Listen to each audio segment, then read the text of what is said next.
ಹೇ ಮಗ, ಪರಿ ಕಣೋ, ಏನ್ ನಡೀತಾ ಇದೆಯೋ ಇಲ್ಲಿ? ಇವಳು ಇಂಥ ಕಾರಲ್ಲಿ ಎಲ್ಲಿ ಹೋಗ್ತಿದ್ದಾಳೋ, ಅದು ಅಷ್ಟು ಗ್ರ್ಯಾಂಡ್ ಆಗಿ ಡ್ರೆಸ್ ಮಾಡ್ಕೊಂಡು. ಈಗ ಅರ್ಥ ಆಯ್ತು ಮಗ, ನೀನ್ ಯಾರನ್ನೋ ಲವ್ ಮಾಡ್ತಿದ್ಯಾ ಅಂತ ಅವಳ ಹತ್ರ ಹೇಳ್ದೆ ಅಲ್ವಾ? ಅದೇ ತರ ಅವಳಿಗೂ ಬೇರೆ ಯಾರೋ ಲವರ್ ಇದಾನ ಅನ್ಸುತ್ತೆ. ಯಾರೋ ರಿಚ್ ಪಾರ್ಟಿ ಅನ್ಸುತ್ತೆ ಕಣೋ, ಅದಕ್ಕೆ ರಿಚ್ ಕಾರಲ್ಲಿ ಹೋಗ್ತಿದ್ದಾಳೆ. ಏಯ್ ಸುಮ್ಮನೆ ಇರೋ, ಹಂಗೆಲ್ಲ ಇರಲ್ಲ. ನಿನ್ ಬಾಯ್ಗೆ ಆಸಿಡ್ ಹಾಕಿ ವಾಶ್ ಮಾಡಿ. ಅದಕ್ಕೆ ಈಗ ಟೀ ಕುಡಿತಿದ್ದೀನಲ್ಲ. ಅಯ್ಯೋ ಇವನೊಬ್ಬ. ಹೇ ಪರಿ ಅಂತ ಹುಡುಗಿ ಅಂತೂ ಅಲ್ವೇ ಅಲ್ಲ ಕಣೋ. ಅವಳು ದೊಡ್ಡ ಈವೆಂಟ್ ಮ್ಯಾನೇಜ್ಮೆಂಟ್ ಕಂಪ್ನಿಲಿ ಕೆಲಸ ಮಾಡ್ತಿದ್ದಾಳಲ್ಲ, ಅದೇ ಆಫೀಸ್ ಕಾರ್ ಇದು, ಅದಕ್ಕೆ ಹೋಗ್ತಿದ್ದಾಳೆ. ಅವಳನ್ನ ಈಗಲೇ ಫಾಲೋ ಮಾಡ್ಬೇಕಣೋ. ನಾನು ಹೋಗ್ತೀನಿ. ನಿನ್ಗೆ ಆಫೀಸಲ್ಲಿ ಇಂಪಾರ್ಟೆಂಟ್ ಕ್ಲೈಂಟ್ ಮೀಟಿಂಗ್ ಇದೆ ಅಂತ ಹೇಳ್ದೆ, ಈಗ ಅವಳಿಂದ ಹೋಗ್ತಿದ್ಯಾ? ಅದಕ್ಕಿಂತ ಇದು ಮುಖ್ಯ ಕಣೋ. ಇದು ಯಾರಪ್ಪ? ಮಾವ.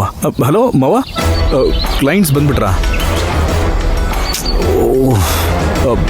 ವೆಯ್ಟ್ ಮಾಡ್ತಾ ಇದ್ದಾರಾ? ಸರಿ ಮಾವ, ಅದು ನಾನೀಗಲೇ ಬರ್ತೀನಿ.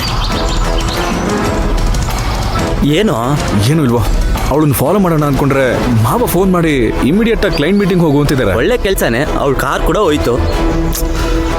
ಸರಿ, ನೀನು ಮೊದಲು ಆಫೀಸ್ಗೆ ಹೋಗೋ. ಸರಿ, ಮತ್ತೆ ನೀನು ಹೊರಟ್ಬಿಡು.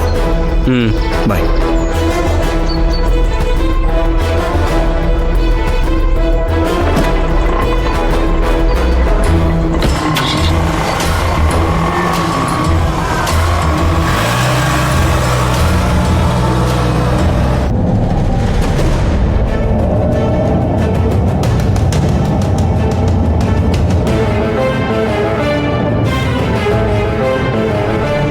ಅಕ್ಕ, ಏನು ಯೋಚನೆ ಮಾಡ್ತಾ ಇದೀಯಾ? ಅರ್ಜುನ್ ಬಗ್ಗೆನೇ ಕಣೋ ಯೋಚನೆ ಮಾಡ್ತಿದ್ದೀನಿ. ಅವ್ನು ಮಾಡ್ತಿರೋ ವಿಷಯ ಎಲ್ಲ ಒಂಥರ ಸೀಕ್ರೆಟ್ ಆಗಿದೆ. ಅವಾಗ ಎಲ್ಲೋ ನಮ್ಮ ಕಣ್ಣಿಂದ ಮಿಸ್ ಆಗ್ತಾನೆ. ಕೇಳಿದ್ರೆ ಏನೂ ಇಲ್ಲ ಅಂತ ಹೇಳ್ತಾನೆ. ಫ್ರೆಂಡ್ ICU ಅಲ್ಲಿದ್ದಾನೆ, ಫ್ರೆಂಡ್ ಅಮ್ಮ ಸತ್ತೋದ್ರು ಅಂತ ಏನೇನೋ ಹೇಳ್ತಾನೆ. ಒಂದ್ರ ಮೇಲೆ ಒಂದು ಸುಳ್ಳು ಹೇಳಿ ಕೊನೆ ತನಕ ಎಲ್ಲಿಗೆ ಹೋಗಿದ್ದ ಅಂತ ಕೂಡ ಹೇಳಿಲ್ಲ. ನಿನ್ನೆ ರಾತ್ರಿ ಎಲ್ಲೋ ಹೋಗಿ ಕೈಗೆ ಗಾಯ ಮಾಡ್ಕೊಂಡು ಮನೆಗೆ ಬಂದಿದ್ದ. ಕೇಳಿದ್ರೆ ಅದಕ್ಕೂ ಒಂದು ಸುಳ್ಳು ಹೇಳ್ತಾನೆ. ಅಕ್ಕ, ಅವನು 3 ಗಂಟೆ ಆಗೋ ಟೈಮ್ ಬಂತು ಅಂತ ನಿಮ್ಗೆ ನೆನ್ಪು ಮಾಡ್ತಾ ಇದ್ದಾನೆ ಅಕ್ಕ. Ramu, I am serious Ramu, ಇದು ನಗೋ ವಿಷಯ ಅಲ್ಲ. ಸಾರಿ ಅಕ್ಕ. ಅವನ್ನ ಸ್ವಲ್ಪ ಸೀರಿಯಸ್ ಆಗಿ ಗಮನಿಸ್ಬೇಕು ರಾಮು. ಗುರುಗಳು ಅರ್ಜುನ್ ಜಾತಕ ನೋಡಿ ಏನ್ ಹೇಳಿದ್ರು ಅಂತ ನೆನ್ಪಿದೆ ಅಲ್ವಾ? ಅದೆಲ್ಲ ನೆನ್ಪಿದೆ ಅಕ್ಕ. ನೀನ್ ಅವನ ಜೊತೆ ಅವಾಗವಾಗ ಮಾತಾಡು. ಅಕ್ಕ, ನಾನು ಅರ್ಜುನ್ ಜೊತೆ ಅವಾಗವಾಗ ಮಾತಾಡ್ತಿದ್ದೀನಿ ಅಕ್ಕ. ಆಫೀಸ್ ವಿಷಯದ ಬಗ್ಗೆ ಮಾತಾಡ್ತಾನೆ ಇರ್ತೀವಿ.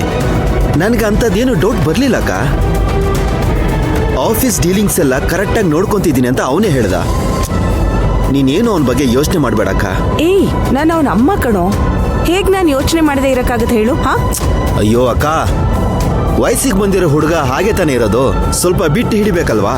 ಆಫೀಸ್ ಬಿಸ್ನೆಸ್ ಎಲ್ಲ ಅವನನ್ನೇ ನಂಬಿ ಬಿಟ್ಟಿದ್ದೀನಿ ರಾಮು. ಅವನಿಗೆ ತುಂಬಾ ರೆಸ್ಪಾನ್ಸಿಬಿಲಿಟೀಸ್ ಇದೆ. ಅದೆಲ್ಲ ಅವನು ಡೀಲ್ ಮಾಡ್ತಾನೆ ಅಕ್ಕ.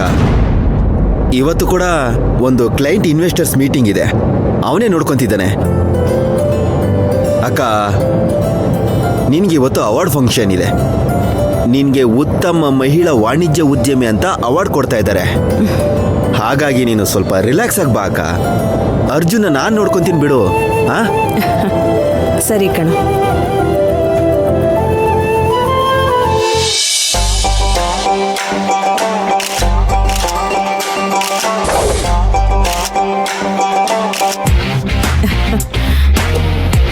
Welcome ma'am. Thank you. Please come. ಬನ್ನಿ. ಯಾ.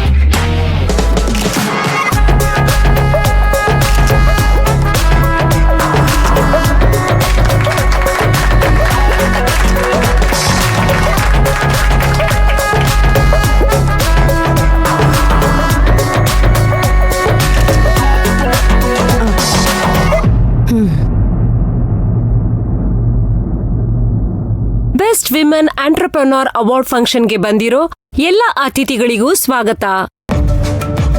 ಪ್ರತಿ ವರ್ಷ ಬಿಸ್ನೆಸ್ ಅಲ್ಲಿ ಸಕ್ಸಸ್ಫುಲ್ ಆಗಿ ಧೈರ್ಯವಾಗಿ ರಾರಾಜಿಸ್ತಿರೋ ಬೆಸ್ಟ್ ವಿಮೆನ್ ಆಂಟ್ರಪ್ರನರ್ಗೆ ಇವತ್ತು ನಮ್ ಕಡೆಯಿಂದ ಅವಾರ್ಡ್ ನ ಕೊಡ್ತಿದೀವಿ. ಈ ಅವಾರ್ಡ್ ಯಾರಿಗೆ ಹೋಗ್ತಿದೆ ಅಂತ ನಿಮ್ಮೆಲ್ಲರಿಗೂ ಗೊತ್ತು.